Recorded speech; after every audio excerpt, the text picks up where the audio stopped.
1학년 학생들 안녕하세요. 반갑습니다. 수능 일주일 전부터 이렇게 여러분들도 오랜만에 온라인으로 강의를 하게 되었는데요. 다들 건강하게 잘 지내길 바라고 오늘은 교과서 내용 정리 마지막 두 강의 이어서 있을 거고요. 그리고 학습지 우리가 온라인으로 전환되기 전에 선생님이 미리 각 학급에 배부했던 그 학습지 정리 강의를 이 다음 순서로 올리게 될 겁니다. 그러면 온라인 강의를 통해서 학습지 정리 한 번 더 하시고요. 그리고 여러분들이 오게 되면 우리가 수업이 있는 그 시간에 여러분들과 함께 이 전체 내용들을 한번 다시 정리를 하면서 부교재 관련된 내용들도 한 번 더 정리를 하도록 하겠습니다. 그리고 이번 시험과 관련된 얘기도 중간중간 언급이 될 테니까요. 반드시 강의를 경청해 주시기를 바랍니다.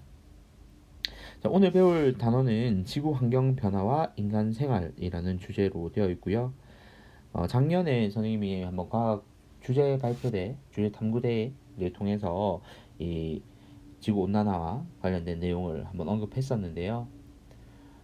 그만큼 우리한테 직접적인 영향이 사실 가시화되고 있는 시점이기 때문에 여러분들 이 내용들 잘 공부해 두시고 그 내용을 맞춰서 또 우리가 행동으로 옮길 수 있는 내용들을 실천을 해보는 그런 좋은 시간이기를 바랍니다.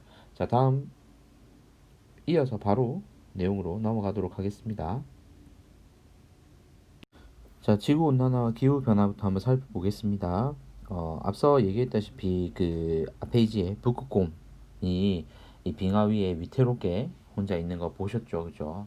이처럼 이 지구 평균 기온이 계속 높아지게 되면 겨울이 사라지고 빙하가 녹아서 해수면이 높아지는 등 문제가 발생할 수가 있습니다. 자, 그렇다면 어떤 변화가 이루어지고 있는지 밑에 해보기를 통해서 한번 살펴보도록 하겠습니다. 자, 한반도 기후 변화 경향성과 원인을 살펴보게 되면요. 일단 1850년대 이후 이제 지구 전체 평균 기온이 조금씩 상승하고 있고요. 이 와중에 우리나라의 평균 기온 상승률 같은 경우에는 지구 전체로 따졌을 때보다 훨씬 더 큰 폭으로 나타나고 있습니다. 물론 이 규모 면적 면에서도 좀 차이는 나지만 1960년대 이후 급격한 산업화에 따라서 우리나라에서 이 좁은 면적에서 많은 양의 또 온실기체들이 발생함으로써 평균 기온의 변화율이 전 세계 기준보다도 더 큰 폭으로 변화하고 있다는 점 여러분들이 놓치지 말아야 될 것 같고요. 1850년대 이후에 나 그래프 두 개를 살펴보면 이산화탄소하고 메테인 이런 대기 중의 온실기체의 농도가 지속적으로 꾸준하게 증가하고 있는 것을 볼 수가 있습니다. 경향성이라고 하면 그대로 증가하는 경향성 우리가 볼 수 있겠죠, 그죠? 자, 그래서 1900년대 중반부터는 그 폭 자체가 지금 굉장히 어떻게 됐습니까? 경향성을 벗어날 정도로 더 큰 폭으로 증가하고 있는 것을 볼 수가 있습니다. 그러면 이 온실기체의 영향으로 인해서 우리나라 그리고 지구 전체의 평균 기온이 지속적으로 상승하고 있다는 것을 확인할 수가 있겠죠. 이 점 주목하고 내용을 한번 살펴볼게요. 자, 평균 기온이 계속 상승하고 있다라는 얘기 나오죠. 훨씬 큰 폭으로 상승하고 있다는 것도 확인할 수 있고요. 자, 이게 온실기체 누적된 결과임을 알 수 있고, 지금 아까 얘기했던 산업화, 즉 산업혁명 이후 화석연료의 사용량이 급격하게 늘어나면서 이런 온실기체가 증가하는 원인이 되었습니다. 기후변화에 관한 정부 간 협의체 IPCC 같은 경우에는 이 지구온난화의 주된 원인이 인간의 활동이며 지구온난화가 심화되면 인간 생활과 생태계를 포함한 지구환경에 심각한 문제가 발생할 수 있다고 경고를 하고 있습니다. 즉, 인간이 좀 더 편한 생활을 영유하기 위해서 사용한 결과가 결국엔 다시 인간에게 해를 끼칠 수 있다라는 것을 경고하고 있는 거고요. 우리도 이 점에서 좀 주목을 하고 우리가 스스로 개인이 할 수 있는 노력에 대해 생각해 볼 필요가 있습니다. 자, 다음 페이지로 넘어가 볼게요. 자, 이런 직접적인 영향을 한번 살펴볼게요. 결과, 빙하가 감소하게 되면 이 녹은 빙하에 의한 해수면의 상승이 일어나게 됩니다. 그리고 홍수하고 폭풍의 증가가 이루어지는데요. 이에 비해서 또 물의 양이 많아진 이 결과인 홍수나 폭풍에 비해서 또 다른 지역에서는 가뭄이라던가 사막화와 같은 환경 변화가 일어나는데요. 이 모든 것들의 원인이 지구 온난화와 좀 관련이 있다라는 점에서 주목을 하셔야 될 것 같고요. 우리가 살펴볼 이 페이지의 내용은 지구 온난화의 영향으로 인해서 조기 개화, 그리고 동식물 서식지 변화와 멸종 등 이런 생태계 변화 위주로 좀 살펴볼 겁니다.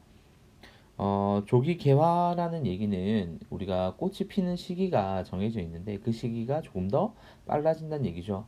전체적인 기온이 올라가기 때문에 식물 같은 경우에는 이 기온과 그리고 일조량을 통해서 호르몬 변화가 일어나고 이 호르몬 변화에 의해서 개화가 일어나게 되는데 이 온도 자체가 일찍 상승하게 되면서 우리가 기존에 겨울이라고 규정지었던 그 기간에도 봄 날씨처럼 유지가 되는 거죠. 그러다 보면 얘들은 꽃 같은 경우에는 실제로 뭐 눈이 달려 있어가지고 주변에 있는 환경을 보면서 봄이 되었구나, 아니면 날짜를 체크하면서 봄이네라고 하는 게 아니라 온도라든지 일조량을 가지고 호르몬 분비가 달라지는데 그 호르몬 분비가 좀 더 빨라진다는 거죠. 그러면 봄인 줄 알고 이미 개화를 한다는 거죠. 자, 20세기에 들어서 우리나라 평균 기온 상승률이 지구 평균 상승률에 비해서 약 2배 가량이 높다고 하는데요. 사실 뭐 그냥 2배 하면 뭐 별로 큰 거 아닌가라고 생각할 수 있겠지만 기온 상승률이에요, 상승률. 그래서 다른 전 세계 평균치보다 우리가 훨씬 더 빠른 속도로 이 온도 변화가 일어난다라는 걸 인지를 하셔야 되고요. 봄꽃의 개화 시기를 한번 확인을 해보면 먼저 벚꽃부터 한번 확인해 볼게요.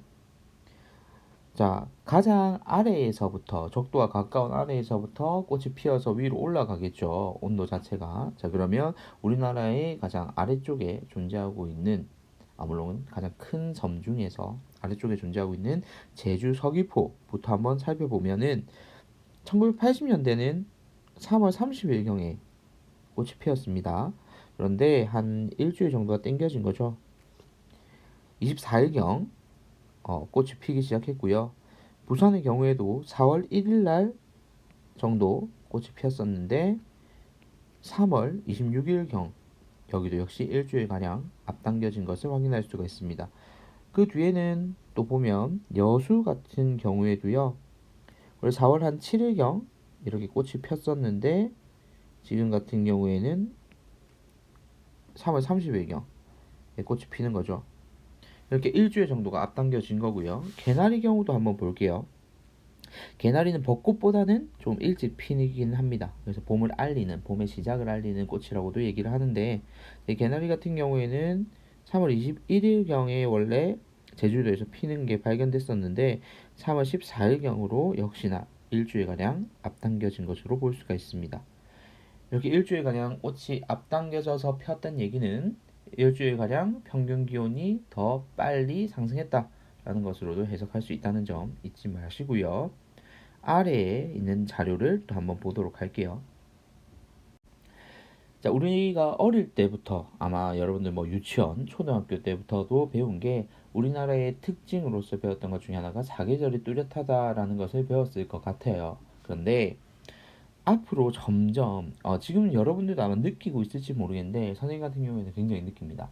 지금 어릴 때는 그래도 봄이면 봄이구나, 여름이구나, 가을이구나라는 구분이 좀 명확했던 것 같거든요. 지금 기억에 의하면. 자, 그런데 최근 들어서는 사실 봄이 온지는 잘 모르겠어요.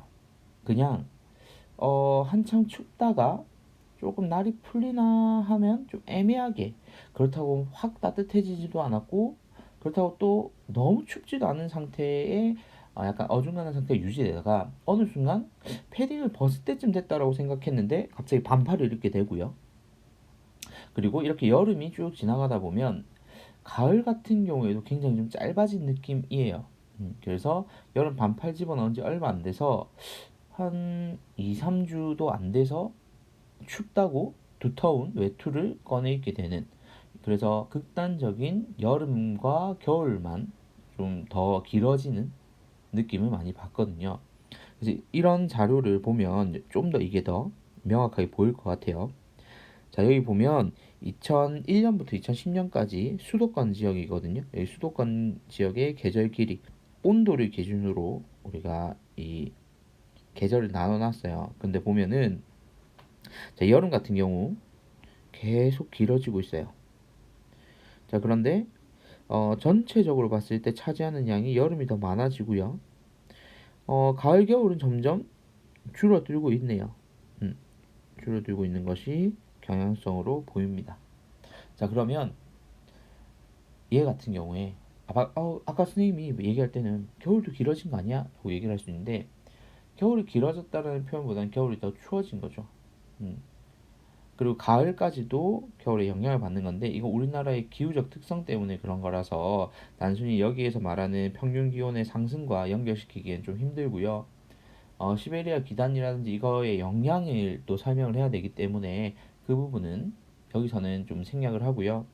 수도권 지역의 전체적인 여름의 길이가 길어졌다, 즉 온도가 높아졌다라는 걸 해석하시면 될 것 같아요.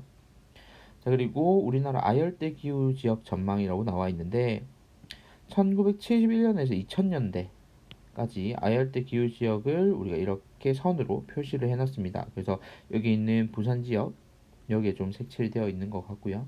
자, 그런데 2071년에서 2100년이라고 되어 있는데 사실 선생님 생각할 때는 이것보다 더 빠른 시기에 찾아올 거라고 생각이 돼요. 지금 현재 추세로는. 그래서 이런 지역들까지 아열대 기후일 거다라고 추정을 하게 됩니다. 자, 아열대 기후라고 하면 그러니까 여러분들이 먹는 과일만 생각해봐도 좀 더 와닿을 것 같아요. 기존에 뭐 제주도 하면 귤을 떠올리고 이 귤 같은 경우가 점점 재배하는 지역이 넓어지고 있어요. 그리고 오히려 귤을 열심히 키우는 제주도 같은 경우에는 물론 귤도 잘 자라지만 다른 열대 과일들이 성장하기 시작하는 거죠. 아주 적합한 환경이 되어가고 있다는 얘기입니다. 이거 역시도 전체적인 지구 평균 기온이 올라간다는 증거가 될 수 있는 거죠. 자, 그래서 우리가 이렇게 앞에서 다룬 것처럼 기후는 다양한 요인들에 의해서 계속 변화하긴 하는데 결국 인간 활동이 이 변화 속도 자체를 급격하게 변화를 시켜가지고 회복할 수 있는 기간을 주지를 않는 거죠. 이 지구 온난화는 지구 환경에 영향을 미치게 되고요. 이게 결과적으로는 우리에게 다시 영향을 줄 거란 얘기입니다. 그래서 우리는 대책 마련하고 실천을 해야 하는 의무를 가지고 있는 거죠. 자, 지구 대기 중에서 온실 기체가 증가하여 지구 평균 기온이 상승하는 현상을 우리는 뭐라고 하나요? 지구 온난화라고 얘기하죠. 그래서 오늘 배운 내용은 지구 온난화가 어떤 것인가에 대해서 여러분들이 좀 정확하게 파악을 하고 있으면 좋을 것 같습니다. 한마디로도 설명할 수가 있어야 되겠죠? 네. 여기까지 일단 첫 번째 내용 강의 마무리 짓고요. 두 번째 강의에서 또 한번 정리를 해볼게요.